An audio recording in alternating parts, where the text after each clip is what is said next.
इसी तरह के वीडियो पाने के लिए एंड जीके क्यूज के लिए सब्सक्राइब करें एंड सपोर्ट करें। धन्यवाद। नमस्कार दोस्तों, स्वागत है आपका वर्मा कोचिंग JCERT में। आज लेकर आए हैं क्लास 8 का इंग्लिश यूनिट 7B। ये चैप्टर का नाम है। आप हमारे प्ले लिस्ट के माध्यम से भी सभी विषयों के क्वेश्चन आंसर देख सकते हैं। चैप्टर का नाम है हेरिटेज ऑफ ट्रीज, यानी वृक्षों की कहानी कह सकते हैं, वृक्षों की विरासत कह सकते हैं। ठीक है,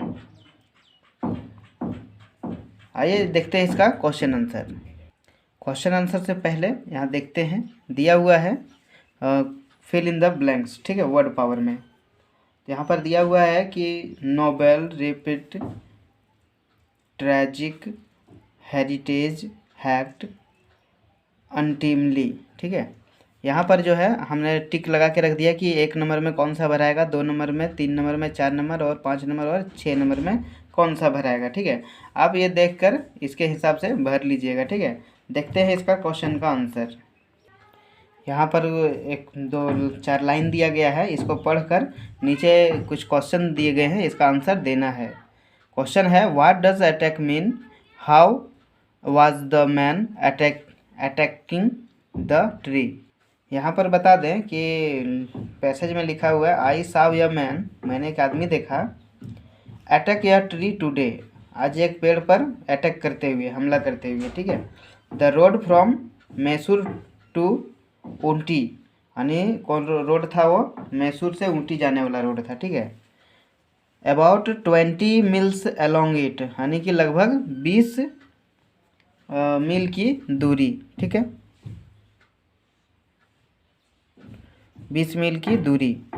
तो यहाँ पर जो है कोई क्वेश्चन दिया गया है कि व्हाट डज अटैक मीन, कि अटैक का मतलब क्या है। What the man attacking the tree, वे पेड़ पर हमला क्यों कर रहे थे, है ना, इसका ये क्वेश्चन है। तो आइए इसका आंसर देखते हैं। तो इसका आंसर है कि attacked means an attempt to cause injury.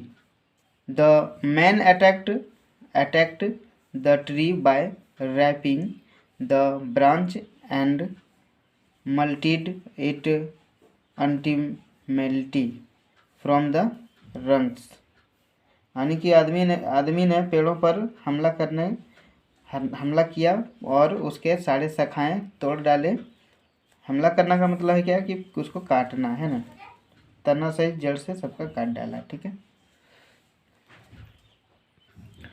दूसरा क्वेश्चन है कि where does the road go from, यानी कि सड़क कहाँ से जाती है। तो सड़क कहाँ से जाती थी, road goes from Mysore to Ooty, वो सड़क जो है मैसूर से ऊटी की ओर जाती थी। ठीक है, तीसरा है कि what does the tragic sight refer to here, कि यहाँ एक दुखद दृश्य से क्या तात्पर्य है।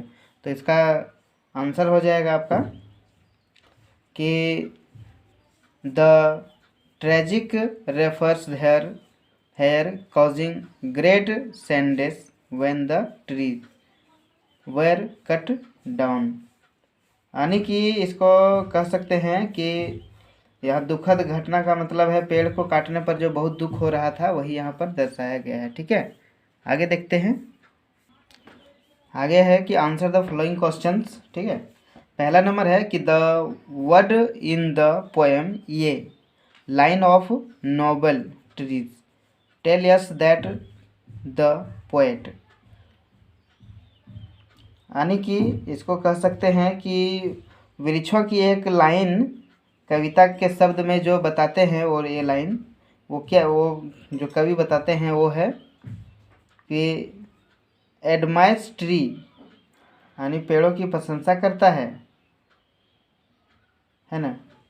दूसरा है हेट्स ट्री, यानी कि पेड़ों से नफरत करता है।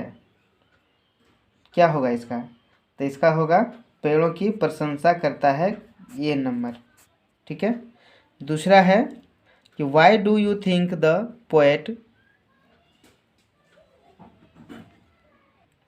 तीसरा नंबर ये एडमायर्स ट्री यानी कि खुश पेड़ों की प्रशंसा करता है।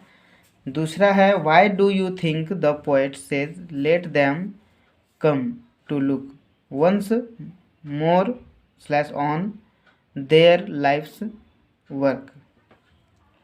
यानी कि जिन लोगों ने, क्या है कि कविता में जो है इसको कहा गया है दूसरा में कि आपको क्या लगता है कि कवि ऐसा क्यों कहता है कि उन्हें आने दो एक बार फिर अपने जीवन के कार्य को देखने के लिए। तो ये नंबर है those who plant them will punish the man, यानी जिन्हें उन्हें लगाया है वे पुरुषों को दंडित करेंगे, या those who plant them will feel pained if they come back life, या फिर जिन्होंने पेड़ लगाया है उन्हें दुख होगा कि वे जिंदगी में वापस आ गया। तो क्या होगा इसका, जिन लोगों ने पेड़ रोपा है अगर वे वापस जीवित हो तो उन्हें दुख होगा। तो इसका ये होगा दूसरा नंबर का। ठीक है, आगे देखते हैं। तीसरा नंबर है कि what word and verses in the poem tell us that the poem feels that tree have been missed और हर्ट बाय मैन, यानी कविता में कौन से शब्द और वाक्य है जो हमें बताता है कि कवि को लगता है कि मनुष्य ने पेड़ों का उपयोग सही ढंग से नहीं किया है, उसका नुकसान पहुंचाया है ना। तो देखते हैं कि आई साव या मैन अटैक या ट्री टुडे, एक दिन उसने आदमी को अटैक करते हुए देखा पेड़ पर। ये line of noble tree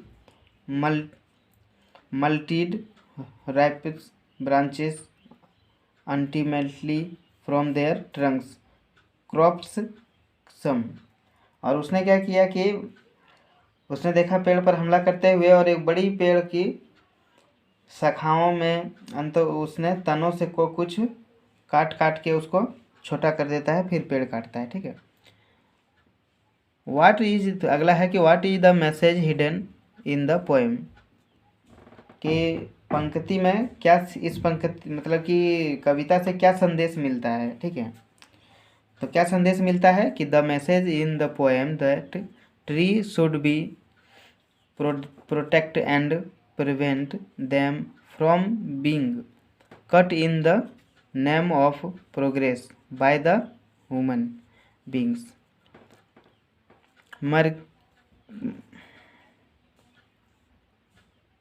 मर्सिलेसली without thinking of the after effects, यानी कि इसको अगर कहें हिंदी में तो